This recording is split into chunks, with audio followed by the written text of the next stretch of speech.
شروع اللہ کے نام سے جو بڑا مہربان نہایت رحم والا ہے۔ نحمدہ ونصلی علی رسولہ الکریم، اما بعد فاعوذ باللہ من الشیطان الرجیم، بسم اللہ الرحمن الرحیم۔ ان اللہ وملائکتہ یصلون علی النبی یا ایہا الذین آمنوا صلوا علیہ وسلموا تسلیما۔ اللہم صلی علی سیدنا و مولانا محمد وعلی آل سیدنا و مولانا محمد وبارک وسلم علیہ۔ الصلاۃ والسلام علیک یا رسول اللہ وعلی آلک و اصحابک یا حبیب اللہ۔ سامعین کرام، آج آپ حضرات کے سامنے قرآن مجید اللہ رب العزت کی سچی آخری کتاب سے ایک آیات مبارکہ تلاوت کرنے کا شرف حاصل کیا ہے۔ انشاءاللہ تعالی اسی آیات مبارکہ کے تحت کچھ گفتگو کروں گا۔ اللہ تعالیٰ سے دعا ہے کہ اللہ تعالیٰ مجھے حق بیان کرنے، ہم سب کو حق سن کر اس پر عمل کرنے کی توفیق عطا فرمائے۔ اللہ رب العزت قرآن حکیم کے اندر ارشاد فرماتے ہیں، ان اللہ وملائکتہ یصلون علی النبی، بے شک میں اور میرے فرشتے آپ صلی اللہ علیہ وسلم پر درود بھیجتے ہیں۔ یا ایہا الذین آمنوا صلوا علیہ وسلموا تسلیما، اے ایمان والو آپ بھی نبی کریم علیہ السلام پر درود و سلام بھیجا کرو۔ اگر اللہ رب العزت کے اس احکام پر ہم غور کریں تو ہمیں یہ پتہ چلے گا کہ اللہ رب العزت نے قرآن حکیم کے اندر مسلمانوں کو بے شمار احکامات سے نوازا۔ اللہ رب العزت نے نماز کا حکم دیا کہ اے لوگوں نماز قائم کرو۔ اللہ رب العزت نے زکوٰۃ کا حکم دیا کہ اے لوگوں زکوٰۃ ادا کرو۔ اللہ رب العزت نے مسلمانوں کو حج کرنے کا حکم دیا کہ لوگوں اللہ کے گھر پہ حاضر ہو جاؤ، اور زندگی میں ایک مرتبہ صاحب استطاعت پر حج کو فرض کیا گیا۔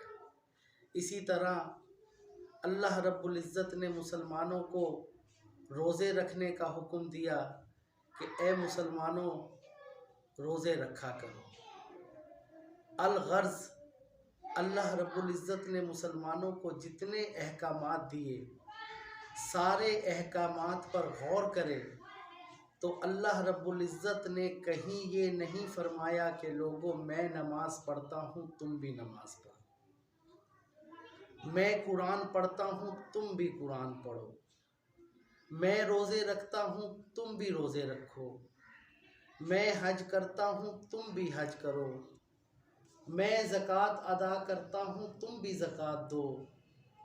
کسی احکام میں اللہ نے یہ نہیں فرمایا، لیکن جب اپنے محبوب علیہ الصلاۃ والسلام پر درود و سلام بھیجنے کا وقت آیا تو اللہ رب العزت نے پہلے فرمایا کہ اے لوگوں میں اور میرے فرشتے آپ صلی اللہ علیہ وسلم پر درود بھیجتے ہیں، اے ایمان والو تم بھی میرے نبی صلی اللہ علیہ وسلم پر درود و سلام بھیجا کرو۔ یعنی یہ درود و سلام کا واحد ایسا حکم ہے جو پہلے اللہ پورا کرتا ہے، پھر اللہ رب العزت فرشتوں سے پورا کرواتا ہے، پھر اللہ رب العزت نے اپنے محبوب کی امت کو حکم دیا کہ تم بھی میرے نبی پر درود و سلام بھیجا کرو۔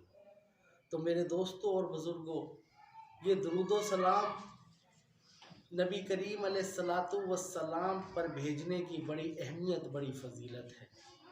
حدیث شریف میں آتا ہے نبی کریم علیہ الصلاۃ والسلام نے ارشاد فرمایا کہ جو شخص مجھ پر ایک مرتبہ درود و سلام بھیجتا ہے، اللہ رب العزت اس کے 10 گناہ معاف فرما دیتا ہے، اس کو 10 نیکیاں عطا فرماتا ہے اور اس کے 10 درجے بلند فرما دیتا ہے۔ حدیث شریف میں آتا ہے، ایک مرتبہ نبی کریم علیہ الصلاۃ والسلام صحابہ کرام کے مجمع میں مسجد نبوی کے ممبر پر تشریف لے گئے۔ جب آپ مسجد نبوی کے ممبر پر جانے لگے تو آپ نے ممبر کی پہلی سیڑھی پر قدم رکھا تو فرمایا آمین۔ جب دوسری سیڑھی پر قدم رکھا پھر فرمایا آمین۔ جب آپ نے تیسری سیڑھی پر قدم رکھا تو آپ نے فرمایا آمین۔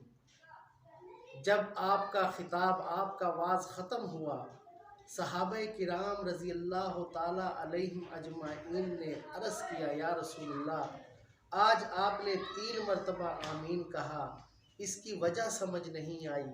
نبی کریم علیہ الصلاۃ والسلام نے فرمایا کہ اے میرے صحابہ کرام، جب میں نے ممبر کی پہلی سیڑھی پر قدم رکھا تو میرے پاس اللہ کا فرشتہ جبریل امین حاضر ہوا اور فرمایا کہ عرض کیا کہ یا رسول اللہ، یا حبیب اللہ، ہلاک ہو جائے وہ شخص جو اپنے والدین کا بڑھاپا پائے اور بڑھاپے کے اندر اپنے والدین کی خدمت کر کے جنت حاصل نہ کر سکے۔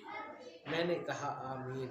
جب میں نے ممبر کی دوسری سیڑھی پر قدم رکھا تو جبریل امین پھر حاضر ہوئے اور عرض کیا، یا رسول اللہ، یا حبیب اللہ، ہلاک ہو جائے وہ شخص جو رمضان المبارک کا مہینہ پائے اور اس مہینے کے اندر روزے رکھ کے، ذکر کر کے، عبادت کر کے اپنے رب سے اپنی بخشش نہ کروا سکے۔ میں نے کہا آمین۔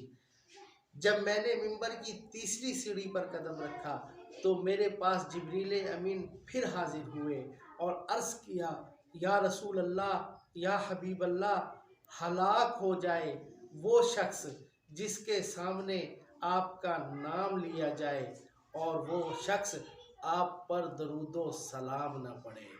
تو میں نے کہا آمین۔ تو میرے دوستوں اور بزرگوں، اندازہ لگائیے، غور کیجئے کہ جس شخص کے سامنے نبی کریم علیہ الصلاۃ والسلام پر درود و سلام نہ پڑھا جائے اور درود و نام لیا جائے اور وہ شخص درود و سلام نہ پڑھے، اس شخص کے لیے فرشتے بھی ہلاک ہونے کی دعا کر رہے ہیں، اور نبی کریم علیہ الصلاۃ والسلام نے آمین کہہ کر اس دعا کو مزید سخت کر دیا۔ تو میرے دوستوں اور بزرگوں، اللہ رب العزت سے دعا ہے کہ اللہ تعالی ہمیں نبی کریم علیہ الصلاۃ والسلام پر درود و سلام پڑھنے کی توفیق عطا فرمائے۔ وما علینا الا البلاغ۔